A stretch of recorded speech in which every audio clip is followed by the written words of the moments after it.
All right, so everyone's talking about Bitcoin, right? And you've been hearing about digital currencies and all this, but what's the big deal? That's what we're diving into today, the connection between Bitcoin, the history of money, like what even is money, and how this might shape the future.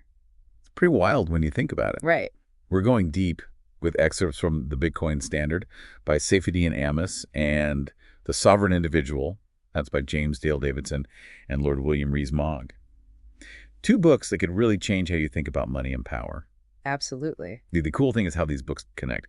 One's all about money itself. The other's about huge societal shifts. Mm. And they both kind of point towards Bitcoin as this potential catalyst. Yeah. It's like we're so used to using money every day, but Right. when you actually stop and think about it, it's weird. It is. It's a trip. We've just all agreed that these pieces of paper, these numbers on a screen, they have value. But why? I mean, it used to be shells, beads. Exactly. It all comes down to trust and practicality.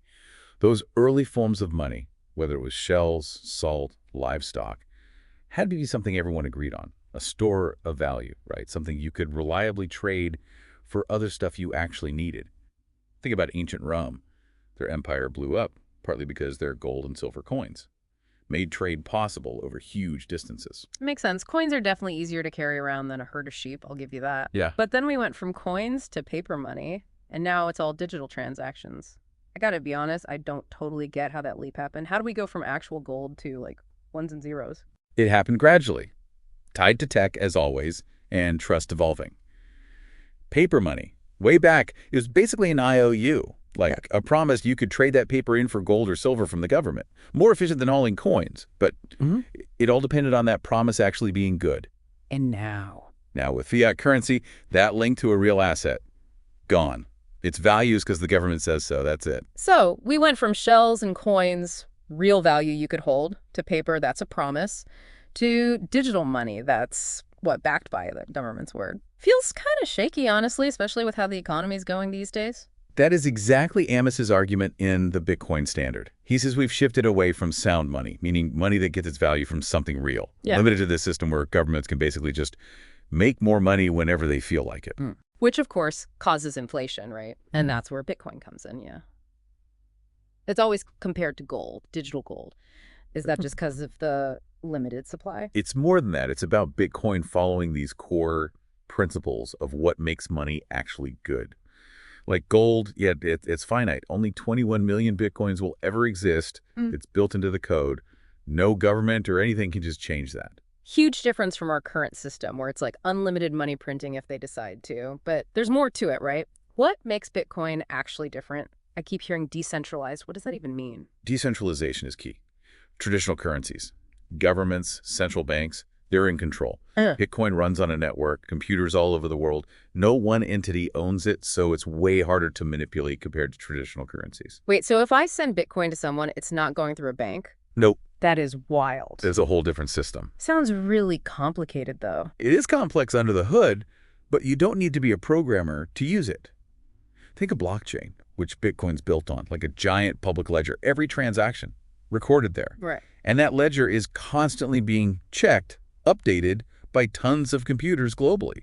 So it's transparent, near impossible to tamper with. Okay, starting to get it. So it's scarce, decentralized, transparent. What's the downside? There's got to be something, right? There's challenges with anything new, and Bitcoin's no exception. Value fluctuates, which freaks some people out. Plus, there's debate about the environmental impact, because all those computers use energy. Fair enough. So not perfect. But I got to say, this whole decentralized digital money thing, pretty mind-blowing. How does the sovereign individual fit in with this? You said it's about societal shifts, but what kind of shifts are we talking? So Bitcoin, it's this potentially huge shakeup in the world of money, but the sovereign individual takes it even further, right? And not just finance, but a whole power shift in society. Yeah. That's a bold claim. Totally. They're saying we're on the edge of, I don't know, this era where tech, especially the internet, and things like Bitcoin, it'll give individuals more power than ever before. Like, imagine relying less on governments, banks, all that, and you're more in control of your own life. That's the big idea. Okay, so I'm picturing digital nomads working from anywhere, calling their own shots. Sounds freeing, but I can also see how that much change would freak some people out. Do they address that in the book? Oh yeah, they're not shying away from the challenges. Yep. They talk about how this shift that'll cause tension, right? Between people who get it, who embrace the new way, and those who are holding on to how things used to be. It's like, look at the fights we're already seeing between these huge tech companies, governments, old school industries. Yeah, it's like we're watching the beginning of this, I don't know, tug of war for control. One side's the established power, the other side's all these individuals empowered by tech. And with digital money becoming a bigger deal, what does that look like in this tug of war? That's where it gets super interesting. The sovereign individual, one of their big ideas is the secession of the successful. Imagine, skilled, driven people using tech to operate outside the normal boundaries of countries.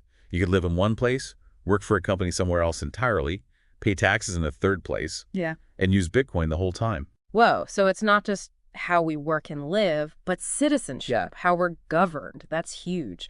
But if we're talking about choosing where to pay taxes, what even happens to governments then? $1 million question. Right.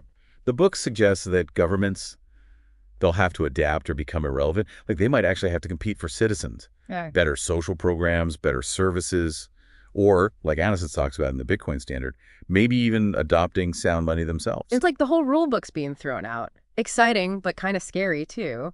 But for those of us listening who aren't, tech geniuses or Bitcoin millionaires, what does this actually mean? How do we handle all this change? It starts with understanding what's going on, the basic forces at work. Both books, they're big on knowledge is power.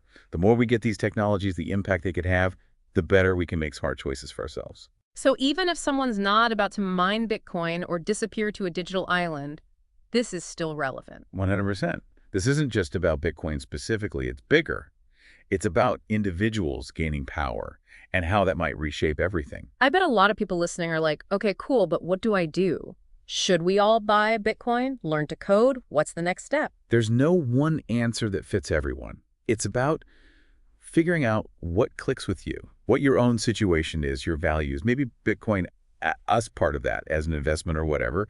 Maybe it's about getting more tech savvy, finding ways to earn outside the normal job system. Taking control, being proactive, not just getting swept along. Nailed it. Both books, Bitcoin Standard, Sovereign Individual, they're all about that individual choice, recognizing we have a say in how this plays out. Yeah, it's easy to feel overwhelmed with how fast things change, but I like that these books, they put the power back with us, Yeah. We're not helpless, but we got to educate ourselves, learn the tools, what's at stake. Absolutely. Which is why conversations like this are so important. We talk about these ideas, we take away the mystery, we all become more powerful individually and as a society. It's not the tech itself, it's what the tech allows to happen with power and choosing what our place is in all that. Well said. Not predicting the future, but making it. So we've got Bitcoin, sound money, the rise of the sovereign individual. There's one more thing from the sovereign individual that ties it all together, I think. We've been talking about how tech, Bitcoin, all this could shift power from big institutions to individuals, right? But Davidson and Rees-Mogg, they say it's not just about having the tech, it's a mindset thing too. Yeah, totally. They're big on adaptability, lifelong learning. Like, that's what's going to matter in this new world. The people who succeed, they'll be the ones always leveling up their skills, always open to new ideas. So it's not enough to just get Bitcoin or even this whole decentralization thing in general. Yeah. It's got to be deeper, always learning, always adapting because the world's changing so fast.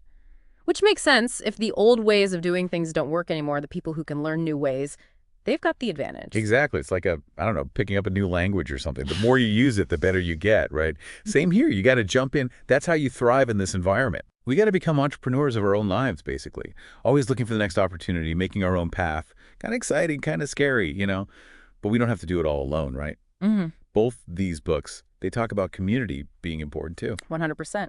The sovereign individual, they talk about these new communities popping up, people forming groups around shared values, shared interests, like online forums about crypto or those DAOs working on projects.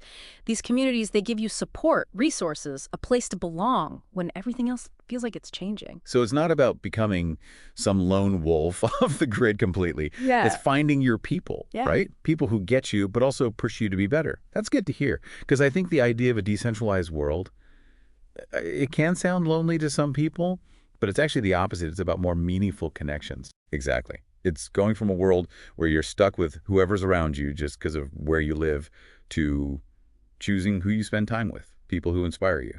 That's a pretty awesome future when you put it that way. Tech bringing us together instead of isolating us, helping us build better lives. So, as we wrap up here, what's the one thing you want listeners to take away from all this? Hmm. How to sum it up? The future isn't something that just happens to us. We make it.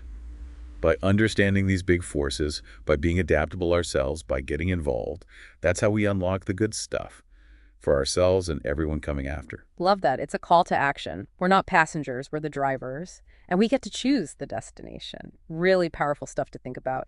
Thanks for joining us for this deep dive into Bitcoin, sound money, and what it means to be a sovereign individual. My pleasure. Always great to chat about this stuff. And to everyone listening, keep learning, keep asking questions, and keep building the future you want to see.